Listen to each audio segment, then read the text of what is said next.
কোনো ক্ষেত্র হয়তো বাকি নেই যেখানে কৃত্রিম বুদ্ধিমত্তার ব্যবহার হয় না। বিজ্ঞান আশীর্বাদ না অভিশাপ, এই দ্বন্দ্ব দীর্ঘদিনের, কিন্তু আজও উত্তর পাওয়া যায়নি। এআই সামনে আসার পরে এআই এর একটি ভিন্ন রূপ দেখতে শুরু করেছে সবাই, যেখানে সরকার, সাইবার বিশেষজ্ঞ এবং সাধারণ মানুষের জন্য একটি ভয়ের বিষয় সামনে আসছে। গুগলের এআই মডেল ন্যানো বানানা প্রো এখন খুব সহজেই জাল আধার এবং প্যান কার্ড তৈরি করছে। ন্যানো বানানা প্রো এতটাই শক্তি অর্জন করেছে যে এটি কেউ ব্যবহার করে জাল আধার এবং প্যান কার্ড তৈরি করতে পারে।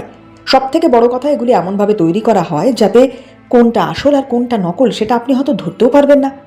বেঙ্গালুরুর একজন টেক ইঞ্জিনিয়ার একজন কাল্পনিক ব্যক্তির নামে আধার এবং প্যান কার্ড তৈরি করার জন্য এই কৃত্রিম বুদ্ধিমত্তা ব্যবহার করে দেখিয়েছেন, আর এরপরে এই বিষয়টি নিয়ে শোরগোল পড়ে গিয়েছে। কার্ডগুলি এতটাই বাস্তবসম্মত দেখাচ্ছিল যে প্রথম নজরে কেউ আসল এবং নকলের মধ্যে পার্থক্যই ধরতে পারবেন না।